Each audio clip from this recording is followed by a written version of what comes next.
O que é o amor? A primeira vez que eu fiz essa pergunta, eu era assim. Na escola, me chamavam de feio, esquisito, quatro olhos, louco. Louco porque eu pedi para Júlia falar com a Ana Carolina, que era a menina mais bonita da escola, que eu, o menino mais esquisito, gostava dela. Fiquei atrás da porta para escutar, né? Vai que, né? A Júlia falou com a Aninha. Aninha, o Ike gosta de você. E aí a Aninha respondeu. Pô, o Ike é feio, né? Aí, naquele dia, eu aprendi que você nunca deve escutar a conversa dos outros. Fui embora, cheguei em casa, minha mãe estava na sala, sentada no sofá, e aí eu deitei no colo dela e comecei a chorar. E aí minha mãe olhou assustada e perguntou, meu filho, por que você está chorando? E aí eu olhei para minha mãe e perguntei, mãe, será que algum dia alguma garota vai gostar de mim? E aí minha mãe começou a chorar. Foi o efeito reverso. Passou um tempo, meu pai chegou, viu aquela cena, duas caras inchadas, e aí ele perguntou, por que vocês estão chorando? E aí eu olhei para ele, falei, sei lá. E aí ele fez uma cara e falou, ok, minha família é louca. E aí a gente começou a rir, e minha mãe me abraçou e falou, confiança. Meus pais tinham essa mania de responder tudo de forma enigmática. Sempre soltava um enigma e se vira. Claro que com aquela idade eu não fazia ideia do que era essa palavra. Eu fui começar a entender isso, quando eu completei 15 anos e me apaixonei pela minha vizinha Duda. Um dia, teve uma festa dançante e as meninas ficavam sentadas, esperando os meninos chamarem para dançar. Naquele dia, eu aprendi que nunca deve se misturar bebida. Eu misturei coca com suquita, fiquei doido e comecei a andar em direção à Duda. E aí meus amigos do meu lado começaram, que isso, filho, você está indo? Volta aqui, você está doido? E eu fui. Quando eu parei na frente dela, os homens que estão aqui vão me entender. Quando um cara gosta muito de uma menina, ele treme todo. Eu estava igual aqueles bonecão do posto, sabe? Aqueles bonecão inflável, eu estava assim. E aí, estava naquela fase adolescente que minha voz, umas vezes saía grave, outra aguda. Parecia sempre que eu estava com uma bola de algodão na garganta. E eu falei com a Duda, quer dançar? Saiu algo parecido com isso. E eu já estava projetando a minha fuga para viver na rua, mendigo, solitário. E ela respondeu sim. E aí eu falei, como é que é?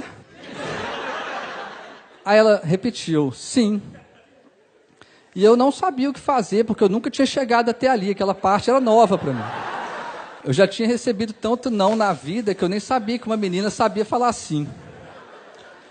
E aí ela levantou, me abraçou, e começou a tocar November Rain do Guns. E a gente dançou, quando acabou a música ela se afastou, e eu não fazia ideia do que fazer quando ela ficou parada na minha frente. Eu estava no ensino médio, eu só sabia jogar bola, tomar Coca-Cola e ficar na frente da TV vendo MTV, cara. E aí, só que aí veio uma voz do além, cara. Aí foi igual ao cinema, com a voz com eco e tudo. Confiança!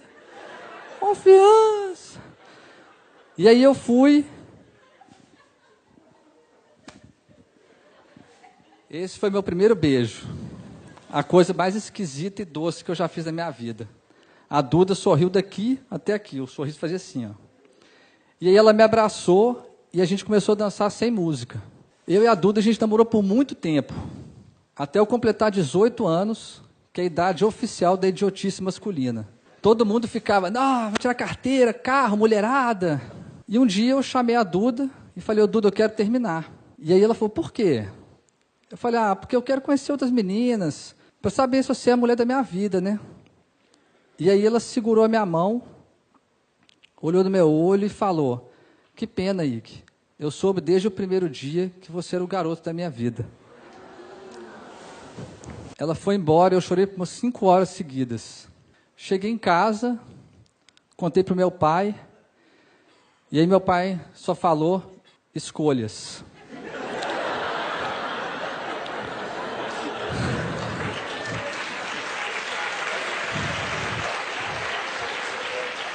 Eu passei muito tempo sem entender aquilo, obviamente.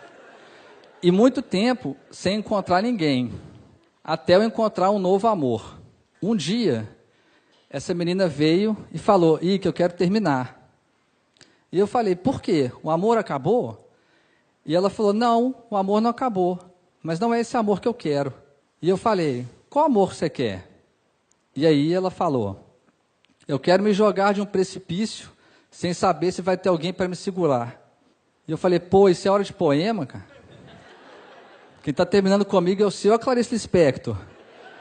E aí ela começou a rir, você é demais, e me abraçou e foi embora. Eu falei, gente, eu sou demais, um poema e um término. Voltei para casa, meu pai veio falar comigo, eu falei, não, hoje não é com você. Hoje eu quero falar com a minha mãe. E cheguei, comecei a contar para minha mãe, eu estava sofrendo, cara, e chorando, contando para ela. E aí quando eu cheguei na parte do poema e recitei o poema, a minha mãe abriu um sorriso daqui até aqui. Eu falei, mas você está de brincadeira. E aí, a única coisa que ela falou foi esperança. E é com essa palavra que eu começo a história que mudou completamente a minha vida e me trouxe até aqui. Era junho de 2013, minha namorada terminou comigo um pouco antes dos namorados. Eu saí do carro dela igual um zumbi. E a única coisa que vinha na minha cabeça era a voz dela dizendo, eu amo você. Cheguei em casa, contei para o meu pai, falei, pai, por que ela terminou comigo? Tem amor aqui dentro. E eu sei que tem amor dentro dela. E meu pai falou, meu filho, quando alguém entra na sua vida e depois de um tempo vai embora, pode ser qualquer coisa, menos amor. Construa uma nova história. Eu falei, pai, mas como é que começa isso? Ele falou, não se preocupe, todo começo vem de um final. E aquilo bagunçou a minha cabeça, porque eu comecei a lembrar que todos os meus namores começaram porque um terminou, eu só entrei no emprego porque a faculdade terminou, e aquilo deu um loop infinito. E quando eu estava começando a ficar bem, uma semana depois, meu pai foi diagnosticado com uma doença rara e degenerativa, queria matar ele em 90 dias. Na hora que a gente recebeu o diagnóstico, eu e minha mãe começamos a chorar, xingar tudo, gritar, e meu pai na nossa frente, parado, normal, sereno. E eu comecei a xingar meu pai. Eu falei, pai, por que você não está chorando? Por que você não está chorando? E ele falou, olha para mim, meu filho. E a única coisa que eu pensava é, como é que eu vou olhar para a pessoa que eu mais amo no mundo, sabendo que ela vai morrer? E eu não consegui olhar. E meu pai me segurou, falou, olha para mim. E aí eu olhei, e ele falou, se você soubesse que hoje era o último dia da sua vida, você ia passar de chorando. E aí eu e minha mãe ficamos parados. E eu falei, pai, você não pode morrer. E ele falou, meu filho, todo mundo vai morrer. E eu falei, pai, mas todo mundo vai morrer. E a gente, o que a gente vai fazer? Ele só respondeu, viver. E foi isso que a gente foi fazer. A gente foi viver. Voltamos a fazer coisas simples, como almoçar juntos, ir ao cinema e jantar junto. Até que a doença começou a tentar impedir meu pai de viver. E tirou a capacidade dele de falar. Eu comprei um iPad, entreguei para ele, e ele começou a escrever. Tinha uma pergunta para mim e para minha mãe. Eu peguei o iPad e comecei a escrever. Entreguei para minha mãe e a minha mãe começou a escrever. E meu pai começou a chorar, porque ele percebeu que a gente ia viver aquilo com ele. Se ele não falava, a gente não falava, a gente não ia abandonar ele. Aquelas conversas viraram lições de vida, porque eram conversas sobre o amor, sobre os inúmeros foras que eu tomava e continuo tomando, e sobre o amor que ele tinha com a minha mãe. Eu peguei aquelas conversas que viraram textos e publiquei num blog, e viralizou na internet. Milhões de pessoas liam os textos. Várias editoras do país me procuraram para publicar um livro. Eu nem sabia que meu pai escrevia e que o sonho dele era publicar um livro. Cheguei em casa correndo, falei, pai, nós vamos publicar um livro. E aí ele começou a chorar, tremer e engasgou. Eu corri e chamei minha mãe, mãe, papai está passando mal. E minha mãe veio correndo. E aí eu peguei o iPad, entreguei para ele, e ele escreveu, será que vai dar tempo? E aí eu saí correndo, desesperado, para a editora, e falei, eu não quero dinheiro, eu não quero nada. Eu só quero que o livro saia o mais rápido possível, para meu pai poder ver isso. E eles falaram, você tem todos os textos? Eu falei, tenho. Então me manda agora. Eu voltei para casa correndo, e falei, pai, nós temos que mandar os textos agora, você quer alguma coisa? E ele falou, quero que o último texto seja o meu. Eu falei, tá bom, qual que é o texto? Ele falou, eu acabei de escrever, mas você precisa me prometer uma coisa. Eu falei, o que que foi? Você só pode ler depois que eu morrer. Eu falei, pai, como assim, pai? E eu falei para ele, tá bom, pai, então você tem que me prometer uma coisa. E ele escreveu o quê? Você não pode morrer. E aí, eu e meu pai cumprimos a promessa. A gente lançou o nosso livro, Faça Amor, Não Faça Jogo. Mais de 400 pessoas no lançamento. Eu, meu pai, minha mãe, minha sobrinha. O livro virou best-seller no país. Só que aí a doença tentou impedir meu pai de viver. E tirou a capacidade dele de andar. E colocou ele na cadeira de rodas. E agora a gente tinha rodas. O que a gente ia fazer? Meu pai amava viajar. A gente transformou a cadeira no avião. E todo dia, pela manhã, a gente descia para a nossa pista de decolagem, fazia um plano de voo. E aí eu separei um dia para vocês.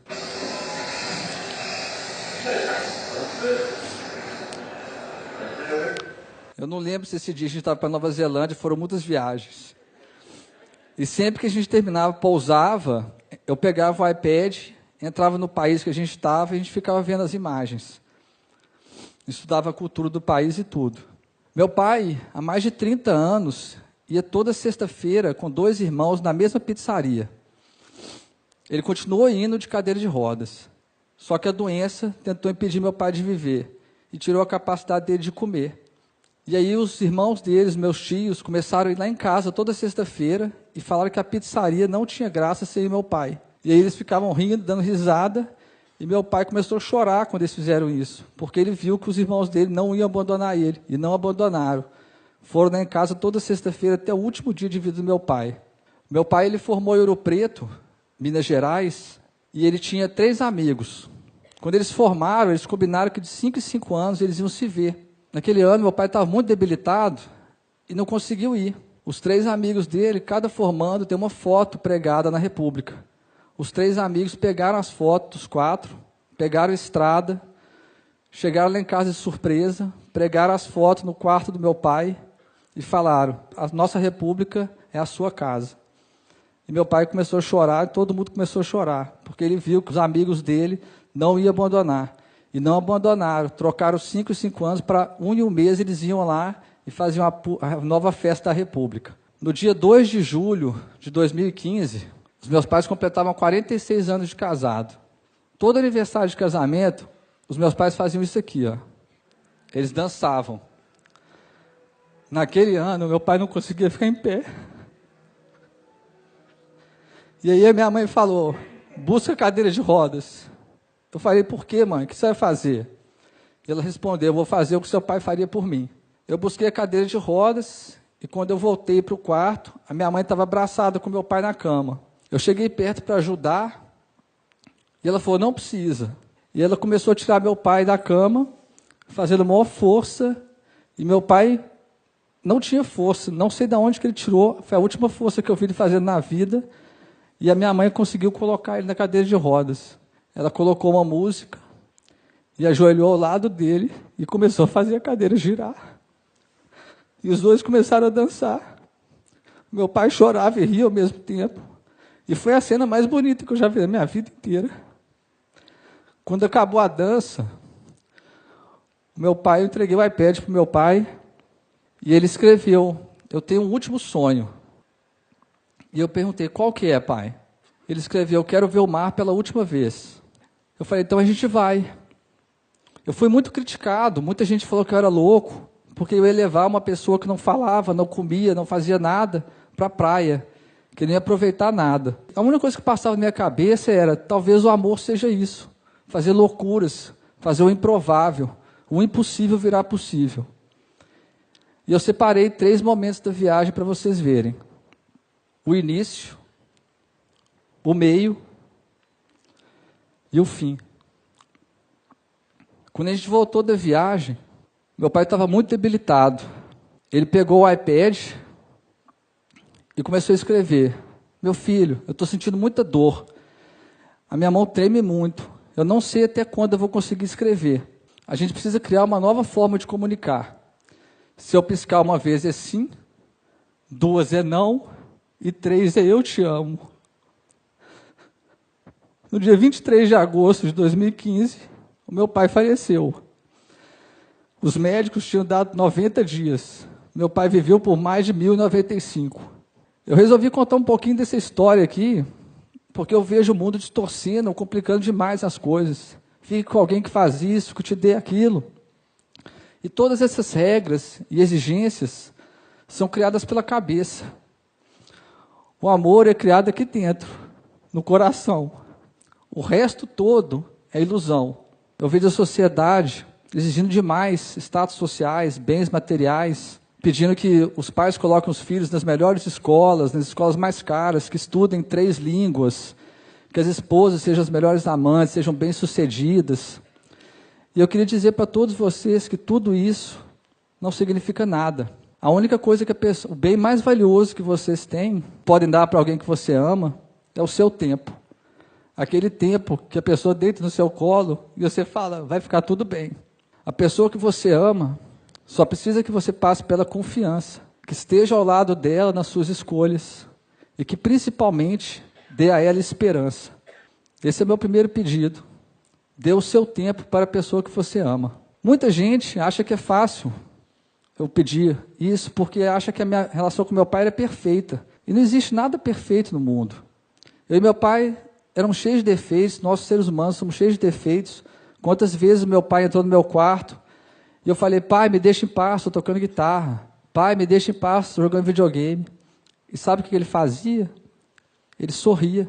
Eu tratava ele mal e ele sorria. Ele rebatia a minha raiva, a minha paciência com amor. E foi isso que ele me ensinou. Quando alguém que a gente ama nos tratar mal, em vez de tratá-la mal de volta, dê o seu amor. Porque o amor é a única forma capaz de transformar o mundo e as pessoas. O meu pai me transformou, ele me salvou. Ele nunca desistiu de mim. E esse é o meu último pedido. Nunca desista da pessoa que você ama. E agora, vocês devem estar querendo saber o que é o amor. Acreditar. Esse é meu enigma. A forma mais bonita que eu aprendi para deixar um pouco do meu amor dentro de todos vocês que estão aqui. Fique com Deus. Obrigado.